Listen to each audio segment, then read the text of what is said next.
robot TV cartoon, Yeah, and we're talking about UFOs. yeah, And in the last cartoon, we have this UFO with angels. yeah. Okay, so let me synchronize here.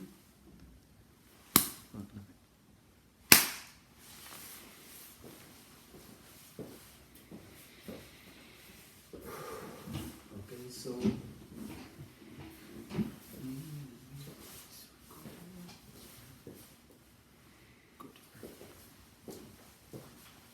So. In 3, 2, 1. Welcome to the show. Robot TV. What do you think, Robot? I kind of like that name. I had a roommate named Robert, so we figured this would be Robot. I really liked it. He's kind of has personality for a piece of metal. You know, it's kind of interdimensional in a sense. So this show is about not robots and not interdimensionals, but UFOs. And I'll introduce you to a lovely young lady who herself has some connections to UFOs, Miss Rachel. So the story starts, this is a true story, as I can recall it, best I can. I have a meditation center in Waiheke Island, New Zealand, Auckland Harbour, and a home in Murray's Bay, just over the bridge from Auckland. I'm working with angels big time. I'm also a speech therapist at North Shore Hospital. And have an English girlfriend, so I'm doing all kinds of angel stuff, just angel stuff. It's so exciting. Meditation center, very, very nice. New Zealand, Waiheke Island, very, very nice. So I decide, where can I go on the planet to help humanity the most? So I decide I'm going to do that. This is my goal in life, and I'm focused on this. So I go by a world map, pretty big map. It goes larger, much larger than my desk, and I get up at 3 o'clock in the morning, do my meditation, ask Daisy. Daisy's my guardian angel, who helps me. Where's the best place on the planet to enhance consciousness, to help humanity? Bingo, she shows me right there, this spot. It's like right there. It's Western Arizona, kind of like northern part of Western Arizona. There's nothing there on the map, no roads or anything. Like, cool. So go to Auckland, the nice bookstore, get 2 maps of Arizona, come back next night, 3 o'clock in the morning, same thing, right there. Other map, third map, right there, same spot. Northwestern Arizona, there's nothing there. There's nothing, no roads or anything, it's just out in the middle of nowhere. I'm like, cool, this is it, I'm gonna go. So I looked at my friend and said, hey, I'm going to San Francisco, you wanna come? She goes, yes. We land in San Francisco, I get a Toyota truck, 4-wheel drive, pack it up and head out.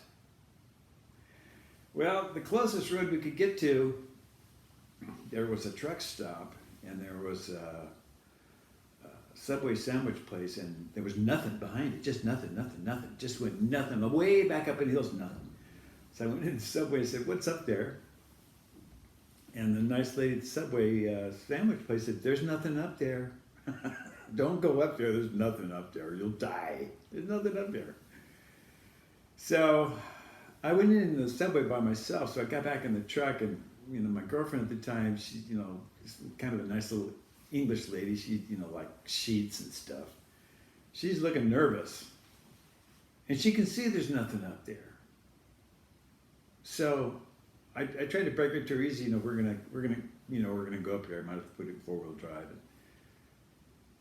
So I'm thinking, well, if the truck breaks right in the middle of nowhere, this is not fair to drag this lady out here, some survival thing.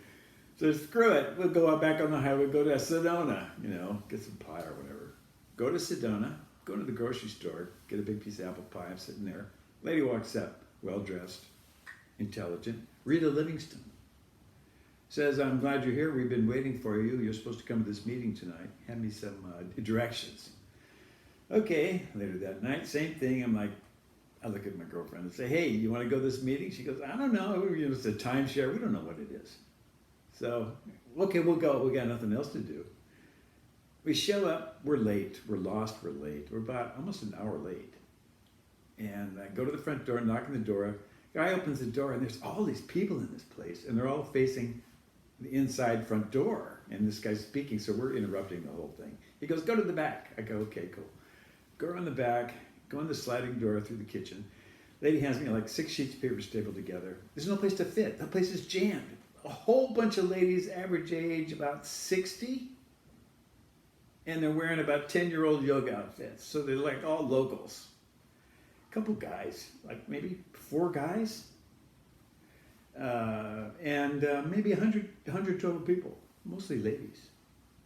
So this gentleman's up there talking. I don't know what he's talking about. I couldn't figure out what he's talking about. I don't know if he's talking about electricity or what. I don't know what he's talking about. So I'm sitting there cross-legged like, oh, now what do we do? We're stuck in this place. I look down at the paper in my lap. The bottom page, there's a topographical map with a bullseye right in the middle of this spot in Arizona. The spot that Daisy showed me in Auckland, New Zealand, at my home, in Murray's Bay. So I showed it to my girlfriend and she goes, whoa. And I go, yeah, look at that, whoa. Well, the story is, there's some agreement between some entities and some entities from Orion, and this is the completion of the contract, and we've all been brought here to do this. And so I'm like, this is so far out. So that's what we do. And I got some video of it. So, Grand Canyon Caverns, it turns out, is there's something kind of there in this Grand Canyon Caverns, and it's like the deepest underground cavern in North America. And the Grand Canyon, the river, goes down through that. And so somewhere under the ground where we were is something to do with Orion. So I'm like, whoa. And then recently I learned that Orion and the pyramids are simultaneously similar to these locations in the Grand Canyon that are supposedly, hidden, or, the government won't let you see them. But there's pyramid stuff. Same, the 3 pyramids and, the Orion stars, and Orion's belt. It's all connected. So, very, very exciting. Very exciting. So, Miss Rachel, I knew Miss Rachel back when we worked at a hospital together, and she's a hardworking sweetheart. Right now, she's in Alaska, and a mommy, and still hardworking in a hospital. And I'm going to have an interview with her, and you're going to enjoy this interview. We're going to cover some different topics, and we're speaking from the heart. Okay? And she's really fine. Okay? Okay, so we go to interview of Rachel. No? It's already recorded. It's already recorded. No, it's 20 minutes. No? For example. So then we are going to see the cartoon for the second time in the middle. No? Robot TV, and then we will return to the studio so you can finish talking about Trujillo. Okay. No, but the idea is to welcome back, no, because you're receiving again in the studio to the persons. Just say some few words about the Rachel's interview, and then you can continue with Trujillo. Okay. So in 3, you Oh yeah, thank you. you start with this camera, and then you can play with both cameras. Thank you. So welcome back. 3, 2, 1. Welcome back. A very unusual lady, and I kind of envy her spot in Alaska. It's a great place to meditate and go within. Now, going forwards, Machu Picchu. Okay, I'm going to Machu Picchu, and this is the second trip, and we're staying at a 5-star hotel. My wife is born, and her early life was in Cusco, which is the Cusco is a higher elevation, so that's the summer palace. Machu Picchu is the winter palace. Machu Picchu is a lower elevation. So my wife's born in Cusco. So we're outside the 5-star hotel. It's before dawn, and it's raining. It's sprinkling, and it was raining. And I'm going to take a picture of her, the doorway where she grew up, of her home. We think it's the doorway, I don't know.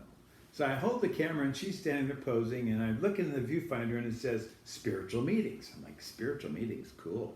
Spiritual meetings, cool. That's my zone.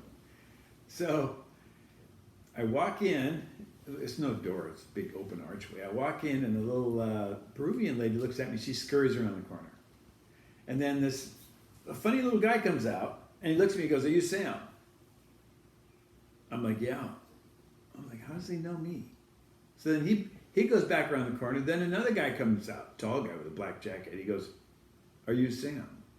I go, "Yeah." Yeah, I'm Sam. He goes, "Do you work with angels?" I go, "Yeah." Uh-huh. He goes, "We were waiting for you." I'm like, "Oh, cool."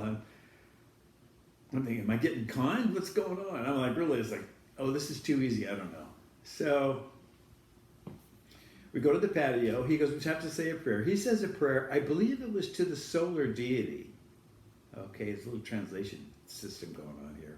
He said a prayer to the solar deity, and then I said a prayer to the female aspect of divinity. And then I said, look, I got to get on this, nice Mercedes bus and book it. Go to Machu Picchu. I'll be back at like 10 o'clock or something. So I bail. I'm there for a good, 12 minutes or something. Go to Machu Picchu, come back, and the little guy, the first guy, he's like, here's an award. You're channel angels. We talk to some people. You channel their angel. They're like, yeah, you really channel their angel. And we want you to talk at a UFO conference. It was at Brazil, but it's going to be over here in Trujillo later this year. I'm like, cool, yeah, no problem. I'm thinking, hope it doesn't cost any money.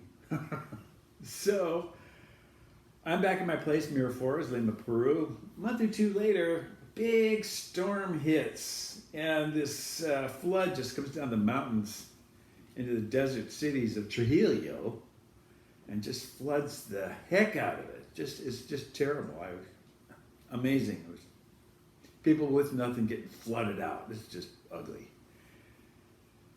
So Guillermo says, hey, you want to go to Trujillo and we'll help them. You bring your angel stuff, we'll help the people. I'm like, okay. So sure enough, my wife Blanca, Jarrett, the cameraman, producer, myself, book it. Fly in a plane, go to Trujillo, get out.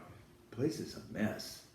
I've never been to a town that's been flooded out. It's not a town, it's a city, second largest city in Peru. I've never been to a place that was flooded. It's just terrible. It's just, the water was gone, but the dirt and dust, it was just everywhere. It was just, piled up. You couldn't find the sidewalk or the streets. It was just awful. Well, I was on some TV shows, some radio shows, did some cool healings, did a great event at the Municipalidad.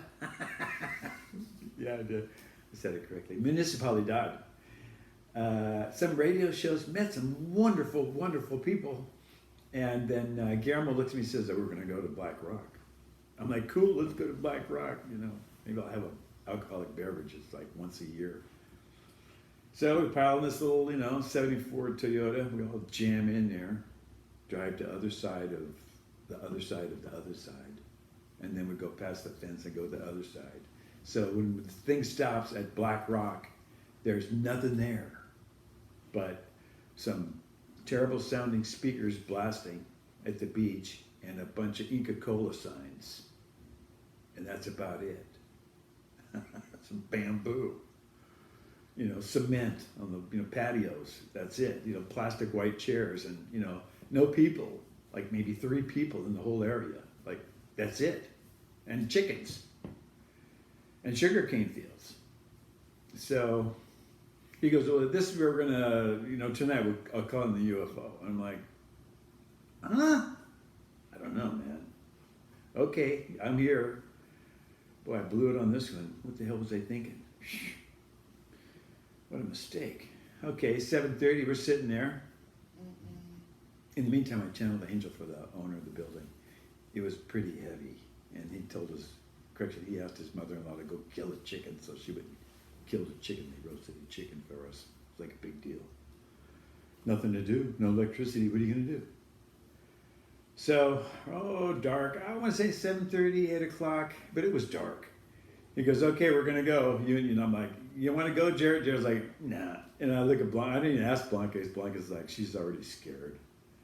So we take off. Well, after the one light bulb's gone behind you for, about a quarter mile, and then you hang a left and go out in the middle of nowhere, and then go for about a mile, it's dark, and there's nothing. And the waves are in front of you about a quarter mile away, 3 or 4 football fields away. And behind me was just like grass fields that went up into sugarcane, into the hills. So there was nobody at all around, just nobody. And this is a place to meditate. I'm like, okay, this is pretty strange. It's pretty dark. I'm not sure about this Guillermo guy. I really don't know what's going on. And so I'm armed. I got 2 big knives in my pockets. I'm like, yeah. And I have a cane. I can whack somebody, but I don't know what's going on. It's pitch dark. So Guillermo starts making his meditation sounds, whatever that was. And I'm like, blessed be Father God, and blessed be Mother God, and blessed be our Lord Jesus the Christ, and blessed be the archetypes, and blessed be spirit guides. And I'm doing my meditation petition for healing for the planet and for everyone and myself and protection. And I hear this way off the distance quad runner, these 4-wheel things with the little tires going around. I'm like, what is that? And then I'm like, no, it's not a quad runner. It must be a dirt bike. And I listen, oh, what is it? What is that noise, that sound? It's not going away. I open my eyes and look, and it's Guillermo. Guillermo's making this sound with his mouth. Now, I'm a speech and language pathologist licensed in California, more than 40 years. I've never heard sounds like that. I've worked with people who have their throats cut out, tongues gone, lips gone, gums gone, jawbone gone. Never heard any sounds like that. So I'm like staring in disbelief at this guy on my right, and he looks at me and goes, look at Orion. Well, I don't know Orion from I don't know Orion. I don't know. I can find the Big Dipper and the moon. That's it. So I look up, suddenly I know what Orion is. I look up, I look at Orion, and the star, this light, just goes on and just goes a big circle of light. I don't know how big, but I would say it was at least 30 times bigger. I mean, it was like, you're not going to miss it. 30 times or more bigger than its little thing that it went back to. So at the time, all I could think was, holy mackerel, how big is that? That's all I could think was, how big did that thing get? How big is that? How big was that? That's all I could think about, how big that thing was. I wasn't frightened. I wasn't spooked. And Guillermo looked at me and said, they said that you are to be called Daliman. Daliman. Daliman. I'm like, okay. All right. I'm like, cool. I don't know what this means, but Daliman. Okay, Daliman. I'm thinking, that's pretty cool. They gave me a name, Daliman. Now, what that means, I don't know. It might mean, Earth Pilgrim who's slow. But that's what I have, and that's the name Daliman. So the really interesting part, that's actually more interesting, is we finally get back to the light bulb with Blanca and Jarrett sitting under it, like in the plastic chairs, with the Inca Cola bottles. And I look at him and I go, we saw a UFO. I look right at my wife. We saw a UFO. I look at Jared. We saw a UFO. And they were like they're looking at a candle flame. No facial expressions, no phonations, no inhale, no exhale. Just like you're waiting at the stop sign. And I tried to make conversation about it, and it was complete blank. So that indicated to me, I've had a similar situation, that indicated to me that consciousness is a commodity that can be managed by entities that may be extra-dimensional or extraterrestrial or ultra-terrestrial. Ultra-terrestrial is an extraterrestrial who's on the earth. Our Lord Jesus the Christ was an ultra-terrestrial. He was really here on this earth. If he was off of the earth, he would be an extraterrestrial, off of. But when he came and he was here, he was an ultra-terrestrial. So this consciousness component and Orion and Pleiades all somehow fit together with willpower, ability to focus, and unconditional love. And I'm not talking about everybody that's out there because I'm clueless about the whole thing. I'm just a super beginner. But I do know this.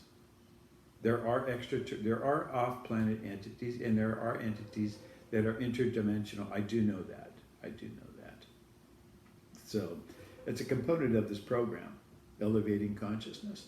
When we realize more functionally that we all are one, then life will be a little bit better for everyone. That's my opinion.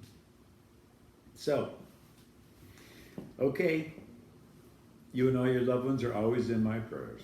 Bye-bye.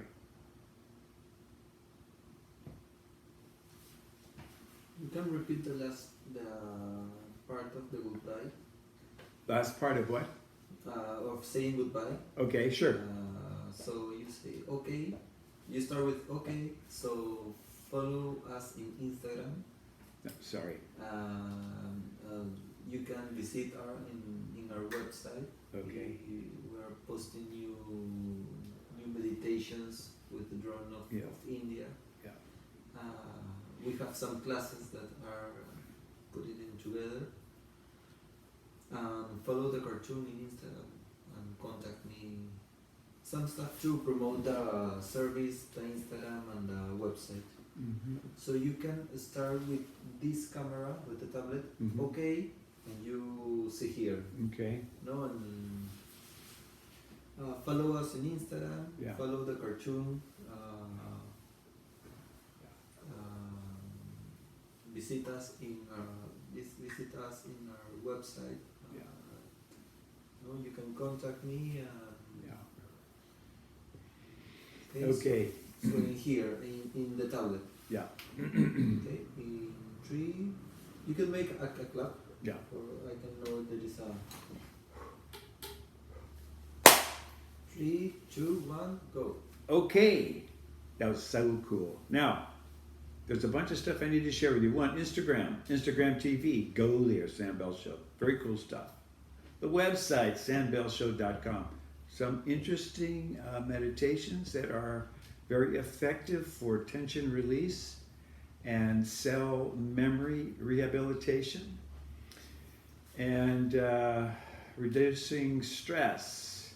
And we have a very powerful one for workstations. It's a 4.5, 5-minute workstation release meditation. That's all on the website, sambellshow.com.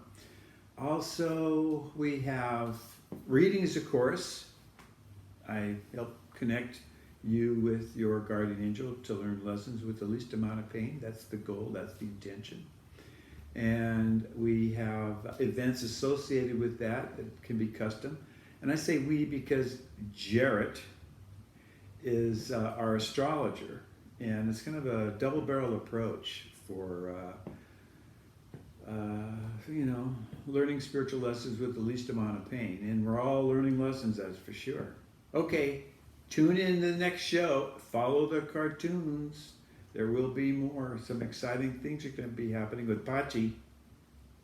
Okay, you and all your loved ones are always in my prayers. Bye-bye.